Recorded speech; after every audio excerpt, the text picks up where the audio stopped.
அதாவது கோயில் நிதியை கல்விக்காக பயன்படுத்தக்கூடாது என்று சில பாஜகவை சேர்ந்தவர்கள் கடந்த சில மாதங்களாகவே கூறி வருகிறார்கள். இதற்கிடையே தான் இது தொடர்பான ஒரு வழக்கு உச்சநீதிமன்றத்தில் தாக்கல் செய்யப்பட்டது. DR ரமேஷ் என்பவர் உச்சநீதிமன்றத்தில் ஒரு வழக்கை தாக்கல் செய்திருந்தார். அதாவது கபாலீஸ்வரர் கோயில் நிதியை கல்வி திட்டங்களுக்கு பயன்படுத்தக்கூடாது என்று வழக்கு தொடரப்பட்டிருந்தது.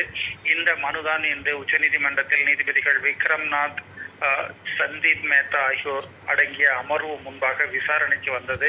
மனுவை விசாரணைக்கு எடுத்த உடனேயே நீதிபதிகள் கல்விக்காக கோயில் நிதியை பயன்படுத்துவதில் என்ன தவறு இருக்கிறது என்று கேள்வி எழுப்பி இந்த மனுவை விசாரிக்க மறுத்து உடனடியாகவே தற்போது தள்ளுபடி செய்திருக்கிறார்கள். இந்த மனு முழுமையாக தற்போது தள்ளுபடி செய்யப்பட்டிருக்கிறது. மனுவினுடைய விசாரணையவே நீதிபதிகள் நடத்தவில்லை என்பது குறிப்பிடத்தக்கது. ஆரம்பத்திலேயே கோயில் நிதியை கல்வி திட்டங்களுக்கு பயன்படுத்துவதில் என்ன தவறு என்கிற கேள்வியை எழுப்பினர். அதனை தொடர்ந்து உடனடியாகவே மனு தள்ளுபடி செய்யப்பட்டு உத்தரவு பிறப்பிக்கப்பட்டிருக்கிறது.